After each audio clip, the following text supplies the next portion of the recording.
Games Workshop is beating their profit records with Warhammer sales, and Henry Cavill is one of the big reasons for the success. Welcome to Stats In. If you're just joining us, please subscribe and don't forget to turn on notifications bell for more video.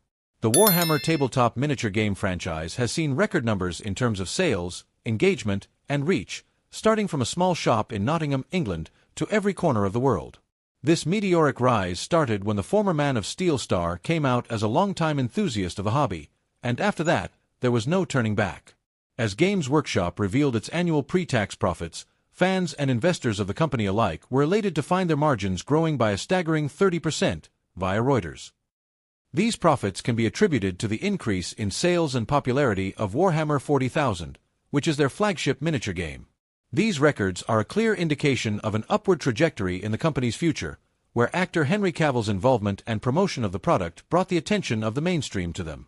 And the anticipation of the upcoming live-action Warhammer 40,000 series has reeled in the fans even more, making them invest themselves in the product further. And just as a cherry on top, this upward climb in popularity is only going to skyrocket as Cavill is helming the development of the highly anticipated live-action Warhammer 40,000 series with Amazon for Prime Video. Knowing the star, he will be doing justice to the source material as he develops the show, which has the potential to truly make this franchise an entertainment staple. As soon as fans heard about something called Warhammer, they became curious, which in turn led many to deep dive into the grim darkness of the far future. And they soon came to know the entire universe and complementary lore of the tabletop game was more addictive than drugs. This is a franchise that thrives on turning the knob of dark elements of storytelling beyond the absolute limits, creating an entirely new genre called grimdark. It also boasts of having something for everyone, from mountain-sized war machines to horror of every kind and legendary characters with even more legendary backstories and history. So, of course, those not in the know were surprised to learn about a franchise with a gripping lore deeper than the Mariana Trench, and delivers emotions rather than a simple gaming product. In addition, the release of Saber Interactive's Warhammer 40,000, Space Marine 2 video game, the franchises reached across every genre of entertainment. The title has sold over 7 million copies worldwide, via Insider Gaming, since its release, making it a certified hit amongst gamers. The turning point in 40k's history was when the Ultramarines Primarch Robert Guilliman made his return into the modern setting after being in stasis for over 10,000 years in the lore. This was when the franchise's familiar, yet foreign concept of hope made its presence felt to the fandom. Soon after, we witnessed the return of Lion L. Johnson, Primarch of the Dark Angels, into the setting as well, bringing the entire setting out of a stalemate it had been for decades up until that point. This was a sign that things were about to change, and that the entire franchise was moving into a new era, an era that old fans wanted to be a part of. While the successful video game release and Henry Cavill's heartfelt promotions may have brought in new fans, Warhammer 40,000 itself brought back lifelong fans who felt the product was getting stale in recent years. In some part, the changing of established lore for the introduction of female custodes was also a point of contention for many, which quickly died out as the new direction the lore was moving towards was more compelling. Are you a big fan of Warhammer 40,000? Tell us in the comments down below. Superman and Man of Steel finally go head-to-head in their box office earnings as Henry Cavill's legacy gets threatened by David Corenswet. Welcome to Stats In. If you're just joining us, please subscribe and don't forget to turn on notifications bell for more video. When released in 2013, Henry Cavill's Man of Steel started off strong but hit a speed bump in the second weekend due to a flood of negative reviews and an even harsher word of mouth.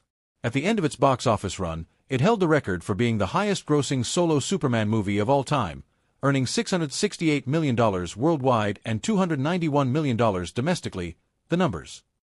But this neat little number is now threatened by David Corenswet's Superman, whose $289 million in domestic earnings is expected to surpass Cavill's box office record by tomorrow, via Discussing Film. For the longest time, Henry Cavill's Man of Steel single-handedly held the honor of being the highest-grossing solo Superman movie of all time, but not anymore. A decade later, David Corenswet's Soup, all puppy eyes, pouty face, dimpled smile, and naive optimism, has won over the fans for good.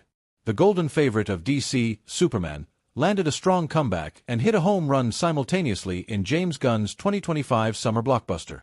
Now the DCU movie threatens the box office record of Zack Snyder's DCU film from 2013 and is set to surpass its domestic earnings by tomorrow, at best. If the movie were released today, Superman wouldn't stand a chance of matching those numbers. Yet. However, it is also important to note that Man of Steel was released more than a decade ago.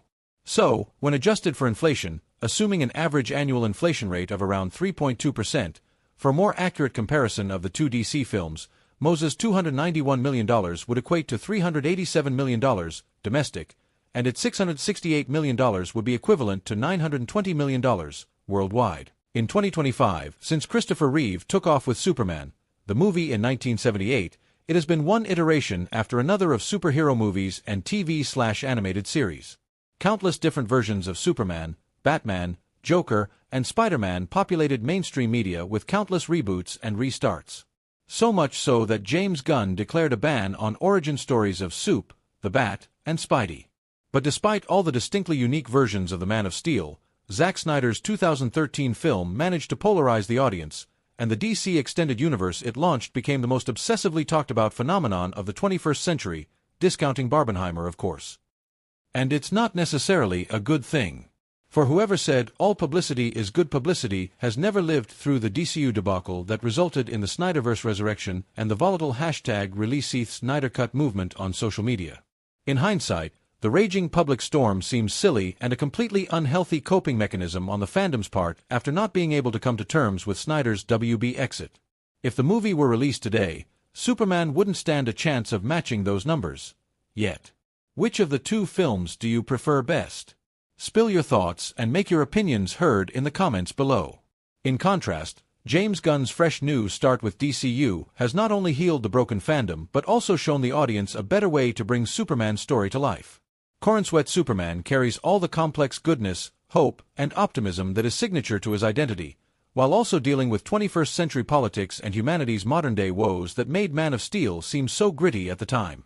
Gunn includes every bit of Machiavellian machinations, a despicable and brilliant villain, masterfully choreographed action scenes, romantic interludes, and banger needle drops, all while evoking the freewheeling silliness of the Silver Age. Truth never hurt so bad, and justice never felt so good in this movie that easily overshadows the brooding, grim-dark vision of Henry Cavill's Man of Steel. Amazon's contractual obligations may be extra tight, which is why Henry Cavill hasn't specifically talked about anything related to the project. Welcome to Stats In. If you're just joining us, please subscribe and don't forget to turn on notifications bell for more video. It has been a rough couple of months for the fans of Henry Cavill and the Warhammer franchise, simply because the multimedia deal between Games Workshop and Amazon Prime Video did not have any updates about its future, that is, until now. Despite being announced as an executive producer on the developing Warhammer 40,000 multimedia project, Henry Cavill has been silent about it in recent months. But in a recent financial report by Games Workshop, via IGN, it was revealed that the details of the contracts between them and Amazon have strict clauses against comments regarding the project. Therefore, despite these huge Warhammer 40,000 negotiations reaching a consensus months back, we have yet to receive anything significant from either corporations or Cavill simply because of legal clauses. They also informed us that these procedures, like the administratum of the Imperium, take time to manifest, which is why no major updates have been provided about it yet. On top of that, they also revealed